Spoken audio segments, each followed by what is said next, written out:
Welcome, everybody. Thank you for joining us for our Senior Concerns seminar series.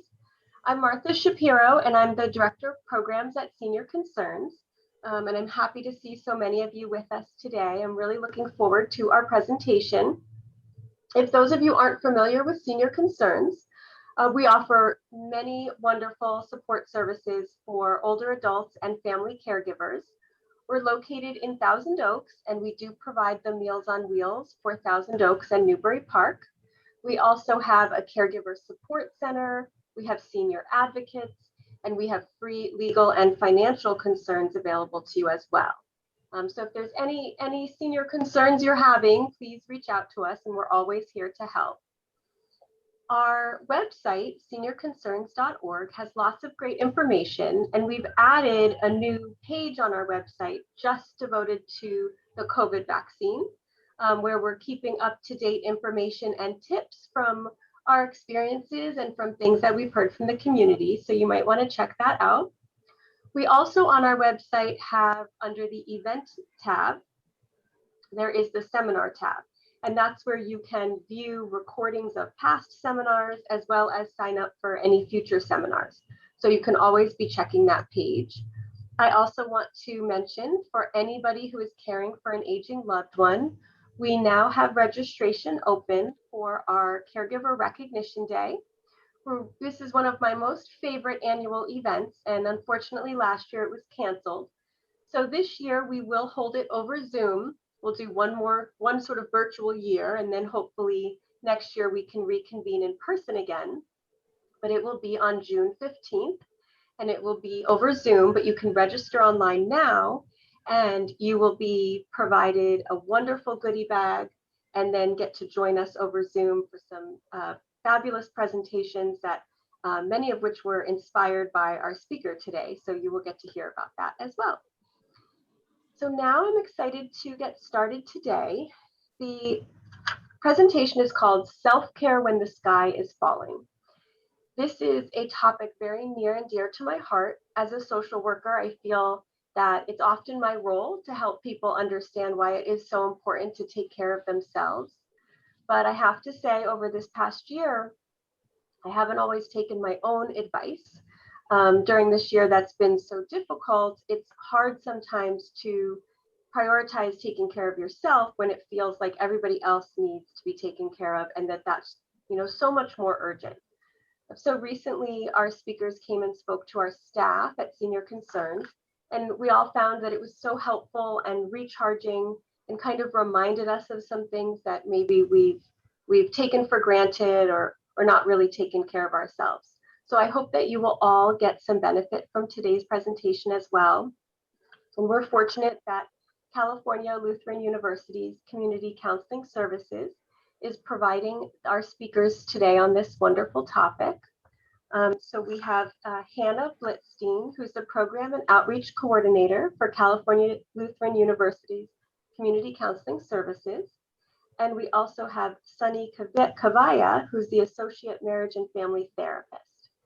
So we thank you so much for joining us today, and I look forward to hearing from you. Thank you, Martha. Hello, everyone. Let's talk about self-care when the sky is falling, nonetheless, right? Okay. Can you see the slides? Okay, good. So the idea is that we go on with our lives taking care of so many things, and what we miss sometimes is to remind ourselves that we need to take care of ourselves sometimes. Take a pause and just cater to our needs for our joy and our pleasure. And that's going to be the main focus of our topic today, of our presentation, especially around this time, which is a very challenging time. We are all in the middle of pandemic, hopefully coming out of it now, but last year has been pretty challenging. So we need to remind ourselves, even now more than ever, to take care of ourselves. And I find, I feel like I've had conversations with people where I find there is often a confusion around what is self-care and what it isn't. For instance, someone might argue, right, like, oh, taking care of everyday activities and chores, etc., isn't that self-care? That is part of taking care of daily activities, right? But at the same time, self-care is different because it is your act of participating in some activity or anything which is on a regular basis specifically, and which is to reduce stress and maintain and enhance short-term and long-term health and well-being of the person. So the ultimate goal of self-care is just your care, your joy, comfort, and pleasure. So that's something I really want to emphasize upon, and that is what makes self-care a separate category of things that you might want to do intentionally. We all might want to do intentionally on a regular basis. And we also come across this idea, right? There's this cultural expectations around always being busy and always being like productive, doing things that need to be done, etc., and call it a day. But I want to highlight that in addition to doing all that, taking time aside to care for yourself and engage in activities, as I said, that bring joy, comfort, and pleasure is extremely important. And that is what makes self-care separate. Um, why should we do it, right? Why should we take out time and engage in self-care activities? Firstly, which is the answer I like to give, is why not, right? You make yourself the focus of and your needs and your well-being the focus of something, or even for a few minutes every day. Why not? Secondly, our bodies are not designed to be constantly in the state of stress or constantly worry about something. Or, for example, right now we are all surrounded by the pandemic, so constantly worry about what's going to happen, etc. So self-care activities throughout the day, little bit like few minutes activities throughout the day, help us in reducing, in taking that edge off, in taking the pressure off, and honoring our emotional needs, because sometimes it can be very easy to numb ourselves to our feelings and just keep going, one activity, one task after the other, and feel that, okay, when the tasks are done, that's when it'll feel relaxing. But our bodies doesn't automatically know that, okay, everything's done. We need to take time aside and intentionally relax in order to feel rejuvenated, fill the cup, so to speak. It also helps in fostering and sustaining relationships, because when we take care of ourselves, we bring that to our relationships surrounding us, right? We are present in a different way in our relationships. And sometimes if we don't address where the stress is coming from, that can show up in us feeling irritable or not participating enough or not being emotionally present in relationships as well. So that is another very important reason to engage in self-care activities. And ultimately, there are dimensions of wellness. I'll be going over that just a few slides later. And self-care, being intentional about self-care, helps create a balance, achieve a balance across those dimensions of wellness. For instance, there are many people to who self-care around physical activities comes rather naturally, but then what about the emotional component? So it helps create a balance around different dimensions of wellness, and which is why those are some of the aims of self-care. Martha might have sent out an email with a link for self-care assessment.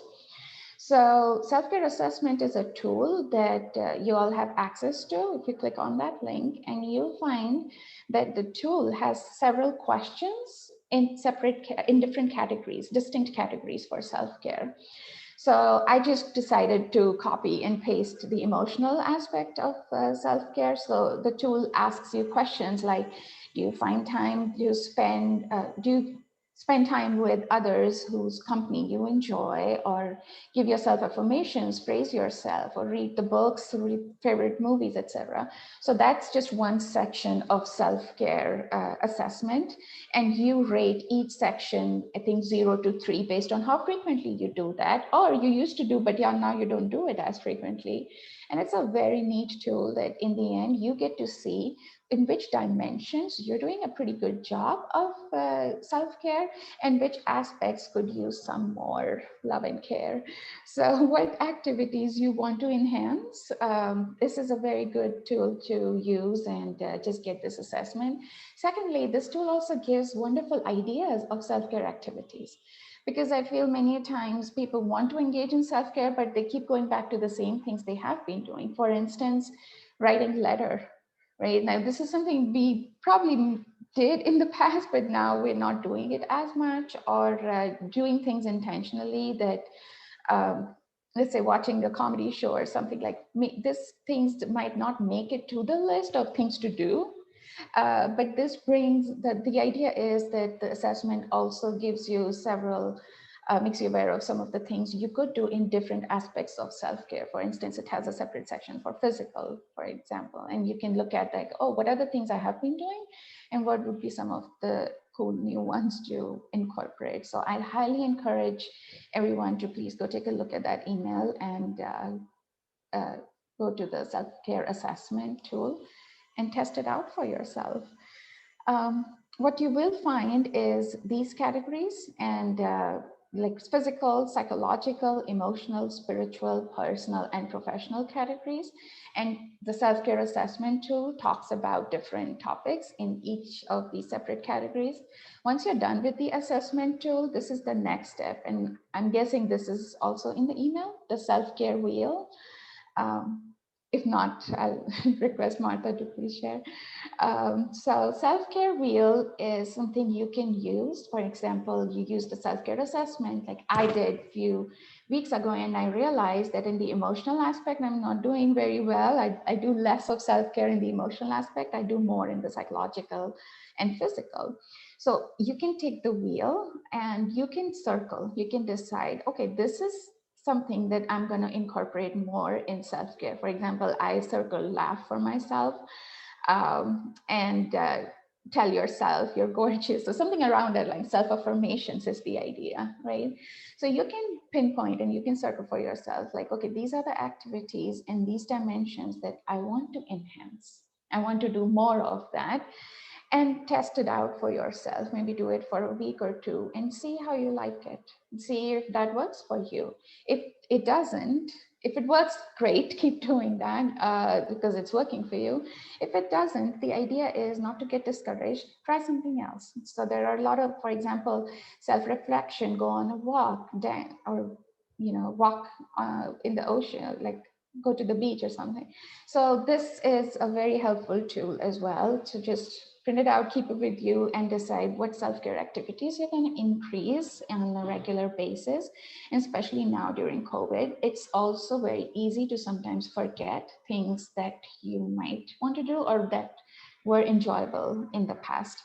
Another point I really want to highlight is that self-care should be treated as a part of daily routine. Self-care, we don't want to treat self-care as a band-aid that we run to look for it or try to use it when we need it. We want to do it on a regular basis because there's so many benefits, emotional and health benefits that come out of doing that on a regular basis. And here there's a study that kind of discussed that studied like the impact of engaging in self-care activities. There were 422 psychologists, so they are clearly in caring professions. And even for them, psychologists who engaged in self-care practices experienced less burnout, which in terms of healthcare profession is the marker of you're taking too much than you can handle and not doing very well. So self-care was the single most strong predictor of people who did and did not experience burnout. And I think that can also be stretched to general population or people who are not in the field of providing care, that this highlights what happens to us when we keep going, just keep going, or keep consuming the news or information and keep worrying about something without taking pauses on a daily basis to cater to our needs and take care of ourselves. It leads to burnout, basically. Now, self-care during COVID, as I said, is even more important. I mean, I'm a firm believer in self-care, and I think it should be part of everyone's life at all times.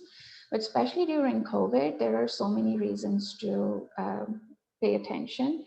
And first thing I want to highlight is that self-care is, for good reasons, not a plan that is a standard and one plan fits all. right? So this is not something like jogging works for one person, meditation works for another person, coloring works for a different person. So it's such an individualized self-care plan that we need to create for ourselves, right? So I highly encourage all the participants to maybe first take the self-assessment, self-care assessment, and look at the self-care wheel, and then sit with yourself for a few minutes and decide what would your individualized self-care plan look like.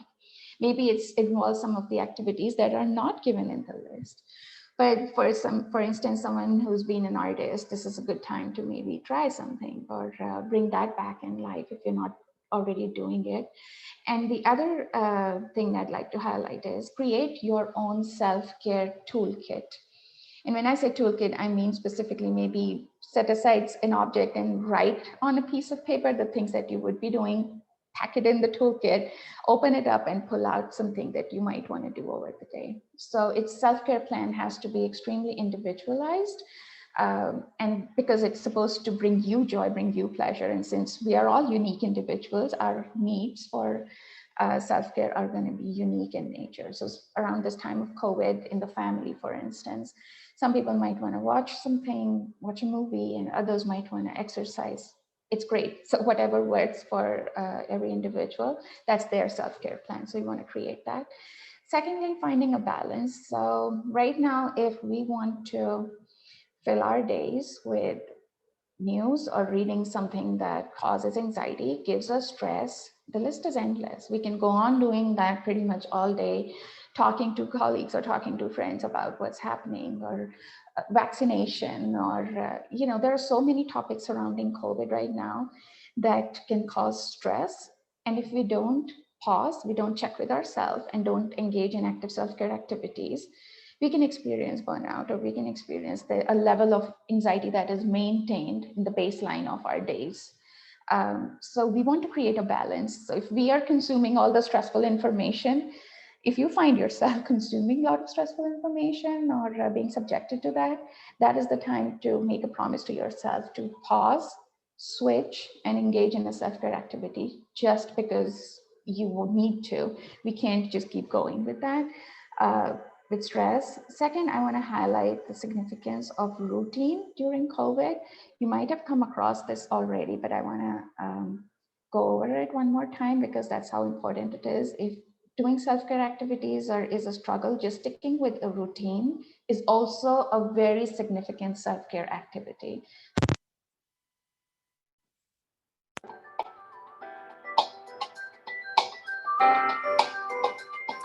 It's really important to stick to a routine, waking up and going to sleep at a reasonable time, giving yourself a structured schedule that varies and kind of incorporates your tasks that are required for work, as well as your children, and self-care.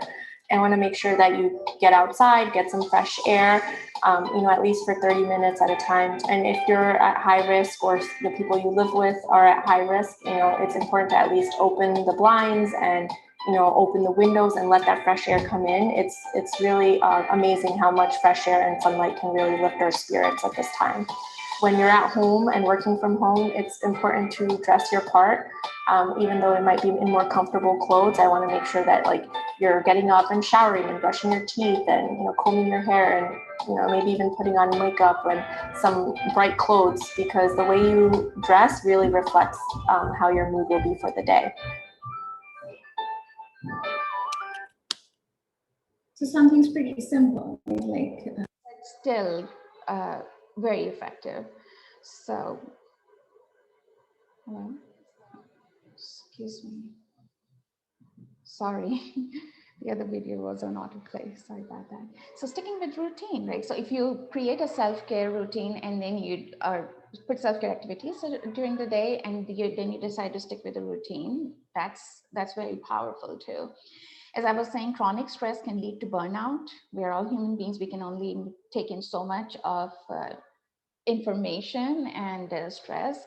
unplugging the thinking mind is extremely important. And that's what self-care activities basically do for us. We can get caught in this constant thinking and worrying mode, and unplugging that and doing something for ourselves intentionally that brings joy is extremely powerful. And that's another reason for engaging in self-care. I remember someone told me, like, what's the point of doing self-care? My problems aren't going to go anywhere, even if I do it.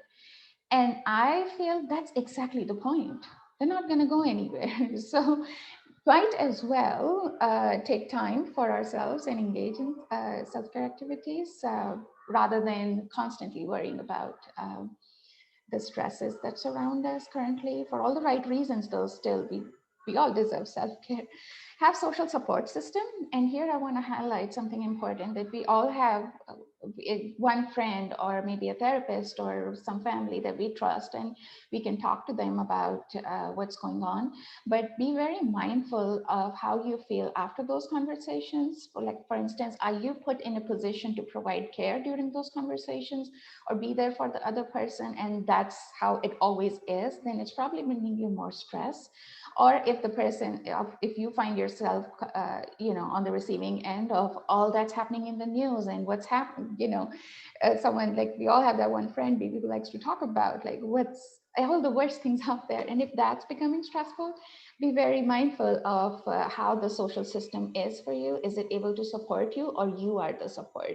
Which is okay too, but be mindful of that and then engage in more self-care. And lastly, self-compassion. So practicing self-care intentionally is important, but at the same time, if you feel that, oh, I didn't do such a great job at walk today, or I could have done better, please abstain from that, because self-care is all about the act of doing rather than an overarching goal. Like, self-care is this one thing that we don't need to be experts in. So we want to stay away from self-criticism. Or let's say you did it for a few days and you couldn't keep up, you fell out for a couple of days. That's okay too, to jump right back in and start again, because we want to practice self-compassion around self-care as well. This self-compassion is also part of self-care, by the way. So that's what I'm trying to highlight. So during COVID, which is such an unusual circumstance we are all living in, we all could use some self-care. Next point is, I say know the signs. Basically, it's know the signs for burnout. Anyone who is put in a position to care for the other person, be very, very mindful of the fact that providing care during COVID takes a lot out of you. And you wouldn't know that sometimes unless you intentionally check for some of these signs, which could indicate burnout or could indicate that a lot of pressure is being put on you. And so we need to get help accordingly. For instance, feeling chronic fatigue, low energy, changes in appetite, or lack of discipline in self-care, by the way, is also a marker. If you feel like, oh, I can't stick with self-care routine, that's a sign that you're probably experiencing burnout. So anyone who's in a role of caretaker, professionally or personally, I would highly encourage them to please take a look at these signs. And another thing that might have been shared in the email that Martha sent out is this quality of life questionnaire. So this is another tool where you can actually answer a few questions and assess for yourself if you're experiencing secondary trauma or burnout as a result of being in a position to provide care. Then challenges. I feel we've all, like, self-care is almost like a buzzword these days and has been for a while. Then why is it so hard, right? Can't we all just get together and decide to do a lot of self-care, and so we don't have to then worry about it at all, or right, or not struggle with it? Self-care, I want to first come out and say, is extremely challenging. It's hard to do. We can all start this quick routine. You might have experienced, like, everyone starts, like, before COVID, gym membership in January. And by February or March, it starts to decrease, or we make these resolutions for the new year and they start to fade away or go in the background. Why is that so hard? Because self-care, doing it intentionally, is challenging. And although I am the one presenting in this webinar, I don't want to give the impression of that, oh, I'm an expert in self-care. No, self-care is a struggle and it is challenging. which is why we want to be okay with it. We want to have self-compassion and acknowledge as a group, as a culture as well, that it's very important to do self-care, but it is hard. So, and that's okay. So firstly, I think so I've pointed out some of the reasons why it can be challenging. Firstly, there's confusion around the concept of self-care. Many times people can feel like, oh, all the things are done that I was supposed to be doing, and that means I engaged in self-care. No, that's work or that's tasks that you are supposed to do. Self-care would be something that you do absolutely and only with the ultimate purpose of bringing joy and bringing pleasure. So there is some confusion around this idea, and it's important to be clear about that. Also, not knowing when you need self-care. Many times people can wait, look, I'm doing fine, I don't need it right now. When things are stressful, then I'll think about self-care. No, we need it every day, especially during pandemic. Remember, sky is falling, so we need self-care. Sometimes it's also quite common that we can numb our feelings, which in the short term can also be helpful to cope, but many times the short-term solutions can become long-term problems. So numbing our feelings and keep going can be problematic. So that's another challenge. We don't check in with ourselves often enough to know that we need self-care. Another reason self-care can be challenging is that we might get discouraged, right? We make a plan, we couldn't stick with it, and now we don't want to start with it because not sticking with it is going to feel stressful. Or we start an exercise routine and it's hard to stick with that. So getting discouraged or just deciding to do self-care and not doing it. It's in the list of things to do, but we didn't get time to do it. So getting discouraged is another reason it can be challenging. Daily stress, life happens. So someday we can decide like, oh, every Tuesday morning, I'm going to go take a walk. And if we don't do it 1 week, then we might just fall out of that pattern. So stress can kick in, or some days could feel way more stressful. And this is an important point, by the way. There's some days could be more stressful, and we might feel that I don't feel like going for a walk, or I don't feel like sticking with my self-care routine, which, by the way, is the day you should be sticking with the self-care routine. If not all of it, at least some part of it in some capacity, because those are the days you need self-care more. And a tendency to brush aside our own needs. Now, this is also a big one, that when we, especially people who work in health professions that provide care, or if you're in a relationship that you are caring for a loved one in family or something, caring for somebody, when it comes naturally to you, it can be very easy to brush aside your own need, right? Or to brush aside like our own this idea of, I need to check with myself, how am I doing? Or it might feel selfish sometimes too, which is not what self-care is. We don't want to brush aside how we're feeling, because in order to be present, in order to provide care in a better way, or even care for ourselves in a better way, we want to check in with ourselves and acknowledge, respect, and honor our needs and our emotions equally. Lastly, I think another very big challenge that I've come across talking to people regarding self-care is thinking that it's not enough. How's that going to fix anything? Oh, I stop everything, I maybe go for a walk, or I watch a movie I really, really like. I make this time for myself. How's that going to solve anything? And yes, it isn't. The complex life problems are complex for a reason, and maybe it will not solve anything. But my counter argument is that what is the consequence? What is the negative consequence of taking time for yourself, for your sake, for your joy and pleasure for a few minutes every day? Because as we said, it's not like the problems are going anywhere. So we might as well take time and take break from constantly thinking about those sometimes. And this thought of self-care wouldn't be enough, this thought can get in the way of engaging in self-care activities in the first place. And as I said, the last point is we don't need to be an expert in it, right? This is something we can, just the act of doing is enough, because we want to break the monotony. We want to break this routine of being stressed about something or easily getting caught up with something stressful and not knowing how to snap out of it. That's another very important point, by the way, of why self-care is important, that sometimes we can have this tendency of getting caught up with something stressful and not knowing how to step out of it. Self-care activity can really help you step out of it. And I like to say this to almost everyone I work with. Self-care is one of the biggest gifts you can give to yourself, because you just have to spend time with yourself and decide what's going to work for you and be on top of it and do it intentionally. So it breaks that the cycle, the stress cycle, basically. And as I said, yes, it's the process rather than the end goal we are going after. So the idea is not to get discouraged and focus on what brings you joy and stick with it. Especially during time of COVID, the individual toolkit, I want to highlight it one more time, that why it is so important, that self-care that works for one person might not work for the other person.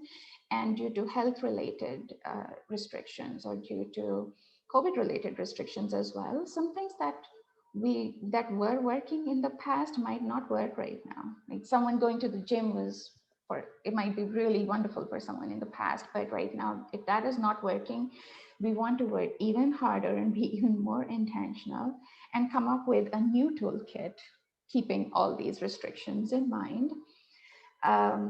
Another reason why it is a gift we can give ourselves is because how many times we pause to acknowledge our own needs?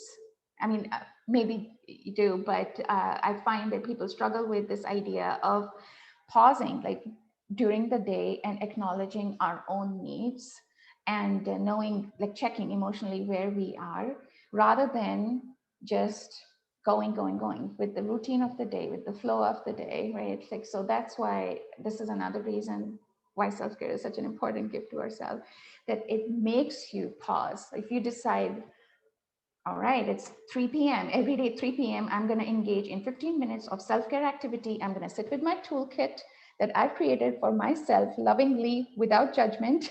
I'm going to open it up. I'm going to pull a slip out and see whatever is written on it. I'm going to do that for 15 minutes. That is acknowledging your needs, right? If we don't do that, we can give more. We can feel the burn, be more prone to burnout. And that's when the resentment starts to kick in. So we don't even want to get to that point. We want to acknowledge our needs when we feel that first we want to acknowledge that, yes, it's important to pay attention to our needs and build it in the daily routine. And when we feel like, okay, this is the time I need to take a break for myself, you can just engage in the self-care activity. So that's another reason. It forces us basically to check in with ourselves, how we are doing emotionally.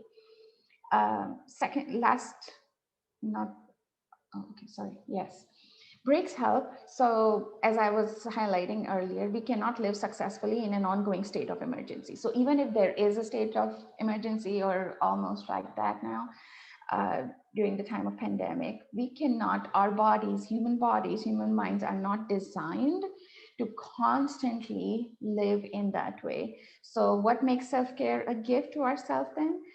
If we don't remind ourselves, and if we don't take intentional breaks throughout the day, few times a day, we could just keep going in this ongoing state of emergency. We might find ourselves constantly feeling trapped in that, and that's not healthy that's not good for emotional well-being. There is enough research to also show that that's not good for our physical health either.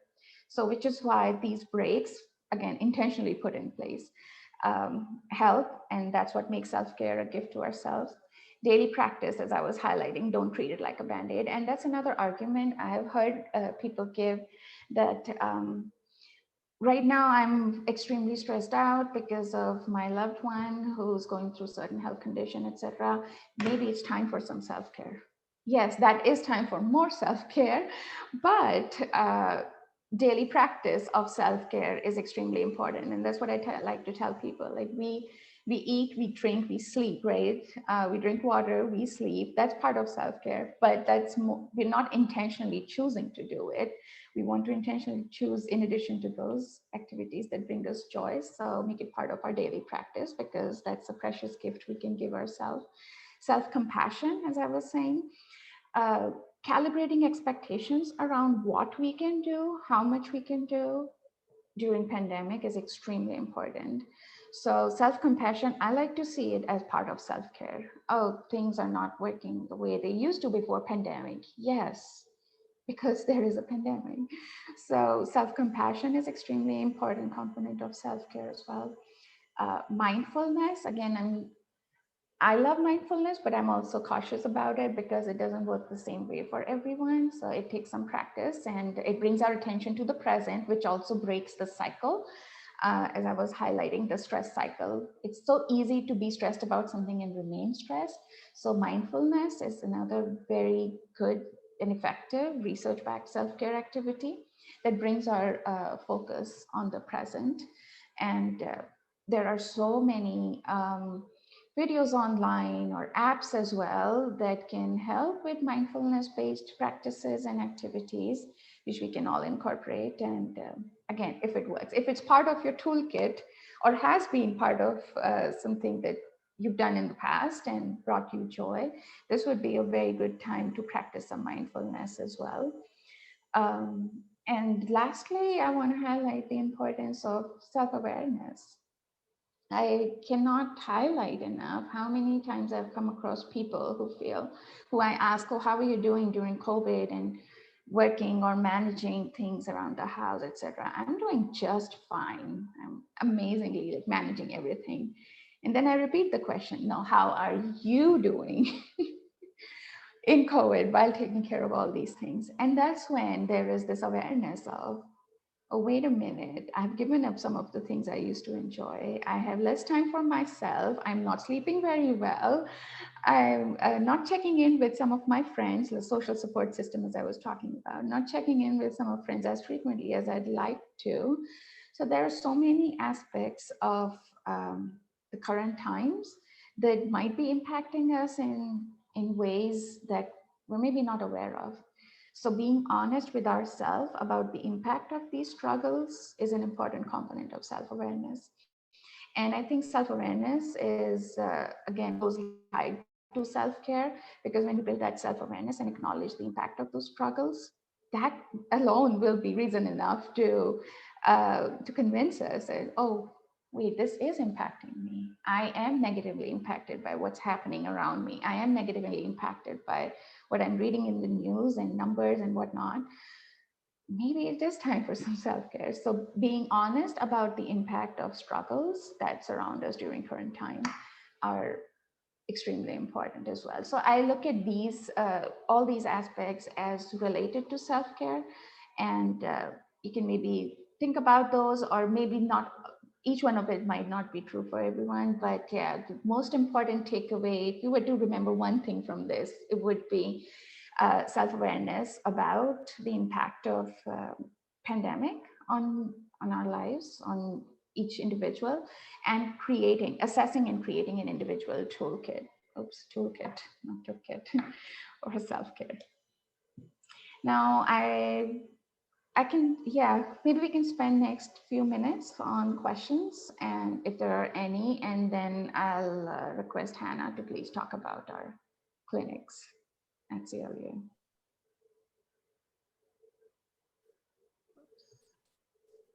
Wonderful. Thank you so much. Can everybody hear me now?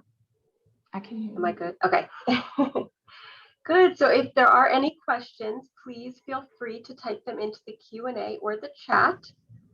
So far, we don't have open questions, just a thank you for such good information.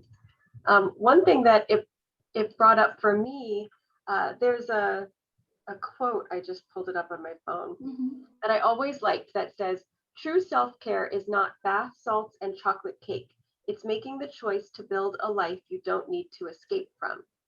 And that really rings true for me. And I feel like your point about it's not a Band-Aid really fits with that. You know, it's not just a Band-Aid that we can't just run ourselves ragged and then go do a yoga class and fix everything. It's really about being mindful about how we plan every day and build it in and make it a regular practice. Exactly. I love that the quote that you shared, Martha, and that reminds me of another point, that it's very important to think about what you actually do when you are stressed out about something. And yes, chocolate and cake could be the first thing people are going to, and it can almost become like a habit. Um, but then the challenge is to, an important thing to challenge ourselves about is that try new things, try activities that you might not have done in the past or you've done very less of, and see if it's working now. Try it for a week or two and see if it's working now. Because as I was saying, right, like sometimes short-term solutions can become long-term problems. So we want to be very mindful of the activities that we are actually engaging in as part of our self-care. So true. Thank you. We have a question. How many things should be in our toolkit? That's a great question. Um, So I will refrain from saying a specific number, but I will talk about what could be helpful here.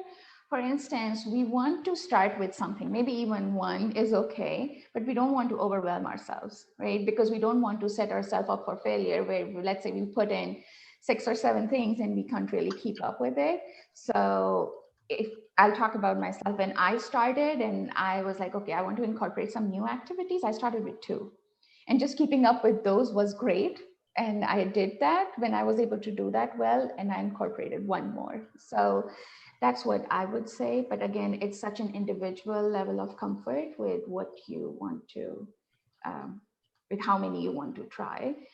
And again, second thing is self-compassion. So let's say you do put in a lot and you can't keep up with those. It's okay. That's part of self-care too. And maybe modify that. Does that answer the question? I can't see the question. I think so. Is this? Yeah, no, it says. Oh, okay. Are there any other questions or comments from people watching? I don't have any written in here. I think this is so helpful, and even someone who's in the helping profession like myself, it's really important to revisit. I know when I looked at the self-care wheel, there were areas that sort of surprised me that I had ignored. And so I am working on that. I think, we're a year into the pandemic. We're starting to see things open back up and change as more people get vaccinated, and I can't use that as an excuse anymore. And it's time to reprioritize, because in many ways, when things open up again, life actually might become a little more stressful for me, with kids that then have more activities. So there's no time like the present. And Lily says, great presentation, so much to think about. Thank you. I think so. I think we all have some food for thought tonight. I really appreciate it. Thank you. And I like your point of, yeah, when things are opening up, we see light at the end of tunnel now. And it will be stressful in some ways to transition back to the way things were in the past. So yes, so we are heading for these transitions and stressful times. So all the more reason to incorporate self-care activities as we transition and go back to the normal that was and not the new normal. And maybe we can, so maybe we can have Hannah present about the clinic. I'm here. So if there are any other questions, please feel free to leave them in the Q&A section as Hannah's presenting. Yeah, we do have one more question Okay. before Hannah, if that's okay.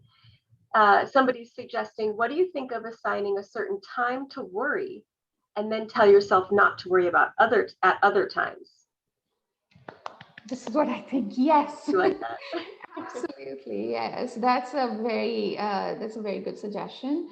And especially works when, if you find yourself worrying about something and it's hard to brush that aside, it's kind of, I like to tell my clients, if you find there's like a worry, some thought that's walking with you like a shadow, it's time to set aside a worry time and a worry diary. Right? So if you're comfortable with it, confidentiality is most important, which is why if you're comfortable with writing things down in a specific diary, so that becomes this tangible tool that holds the anxiety. and you decide to set aside maybe, let's say 10, 15, however many minutes, this is the time I'm going to worry about everything. And that's it. I'm going to write it down if I want to, and I'm going to worry about it and stuff. And then when the time is up, you choose absolutely like, okay, we can't think about that right now, and until the next worry window arises. So yes, that's a great suggestion. And again, you can incorporate this in your self-care toolkit as well. I like that idea. I'm going to try that. Mm-hmm. Concentrating my worry time. I'll have to get a lot into a little time. Yeah. All right, go ahead, Hannah.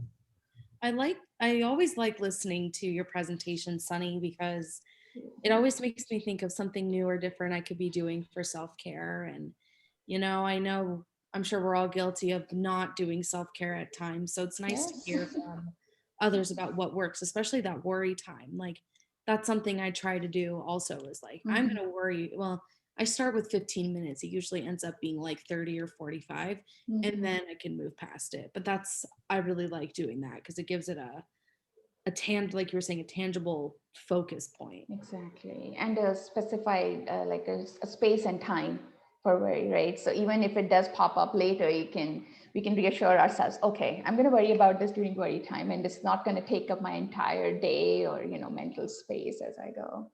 So Yeah. yes, thank you for sharing. So I do see a question in the box, and it says, what does the specialized treatment letters mean? So I feel like that's a perfect segue to start talking about our clinics. So I'll answer that once we go to the bottom, but I'll leave it here so I won't forget about it. So our name is quite a mouthful. We are California Lutheran University's Community Counseling Services. So our clinics, we are a training clinic for the marriage and family therapist, the associate marriage and family therapist. That's the MFT and AMFT that you see on the third bullet.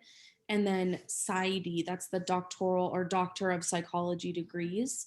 So this is where the graduate students come to start their first practicum, where they see clients and take notes, do all the things that a therapist would do. I mean, they are therapists, so I'll get there. Okay.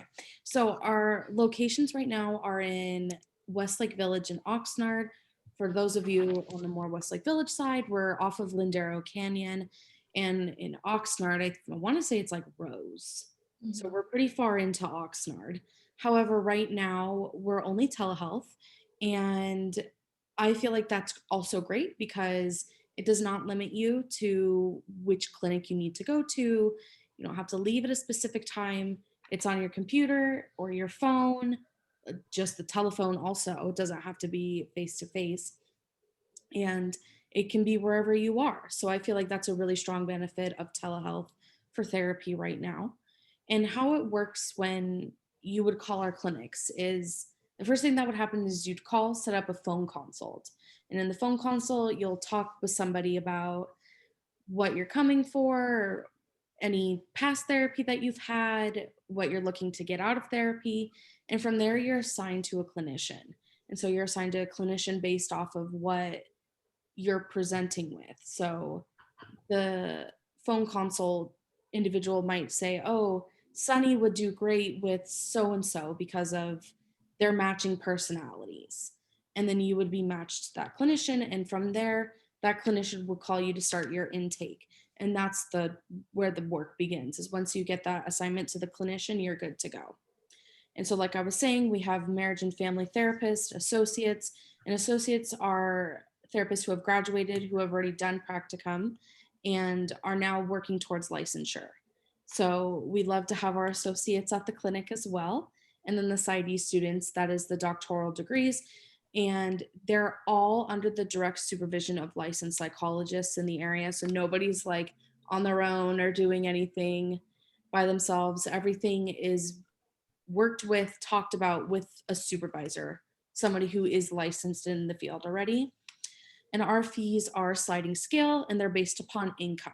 So our fees range from $25 to $60 per session. And we do have options available for further fee reduction if it's necessary. So there are some clients in our clinic who receive no cost services, or services as low as $5 each session. And so now the specialized treatments, let me explain the acronym. So ACT is acceptance and commitment therapy. And that is a specific type of therapy that works for, like, instead of trying to get rid of something, it teaches you to work with it. So you're learning to accept and commit to what is present in your life. And then IPV is interpersonal violence. And so that's for individuals who have experienced domestic violence, maybe sexual assault. The supervisors and the clinicians within the IPV are specifically trained for more of like the domestic and sexual assault cases. And then DBT is dialectical behavior therapy. And so that is focused on more emotional regulation, emotional expression. The DBT, when we're in person, there's an individual therapy component and a group comparison. What am I trying to say? Group therapy component. There we go. And so you would participate in both, where you would have the individual therapy and then you'd practice the skills that are discussed in individual in the group setting. And then we also, in addition to these specialized treatments, we also have various groups available when we're in person. So right before the pandemic shut our clinics down, it was like the day of, we were starting our first mindfulness group. We had a women's empowerment group. We had a lot of neat groups, and we're looking to take in ideas. And at our last meeting with Martha, somebody had mentioned potentially creating a group for our seniors. And so I brought that up to my supervisor, and we're in the works of doing some research to find out if that's something that we can put together for when we go back in person. So we're open to ideas. We'd love to hear from you guys. That was a lot of information. I do talk a lot. So if you have any questions, please feel free to throw them in the Q&A and I will answer them. Additionally, thank you, Hannah, as always. You just did a great job of presenting about the clinic. If there are, in addition to the fee reduction, I'd also encourage to call the clinic if anyone's in need of seeking therapy, and find out if there are any grants currently in place that could help. Again, because each one has a different criteria of who they take in and who they can. So that's another thing I'd encourage. So just the last piece to it. And I just put our website in the chat. I realized that it's not in here. If you go to our website, we have the phone numbers to either clinic. You can call either one. It doesn't, at this point, since we're all telehealth, you don't have to call a specific clinic. And more information about us is on there, and our locations, what we offer. If I missed anything, it'll be there too. Thank you. Thank you. Wonderful. Thank you so much.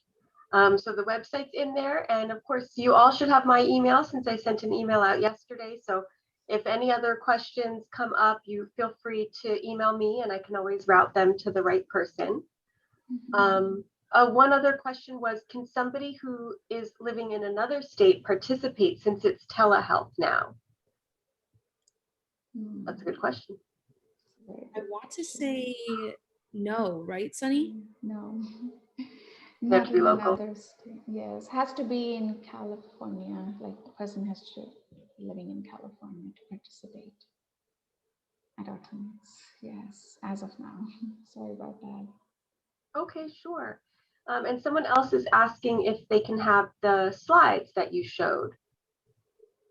If that's something that's possible, you could send it to me and I can send it out to the participants.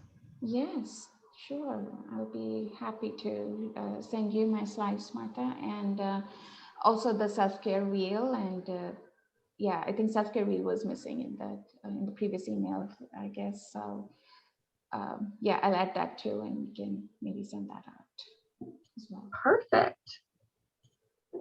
Okay, well, then I want to just really thank you for your time today. This is such an important topic, and I think hopefully everybody's taking away something from today. We really appreciate it. It's an amazing resource to have in our community. So spread the word to other people that you know as well, who might not realize that this is available and at such low cost as well. So please, again, remember to check out seniorconcerns.org to look for future presentations, as well as sign up for our Caregiver Recognition Day event, or if you know any caregivers, please let them know about that wonderful event. So I thank you all. Thank you again, and have a wonderful evening, everybody. Thank you. Thank you for so having me. much. Thank you. Take care.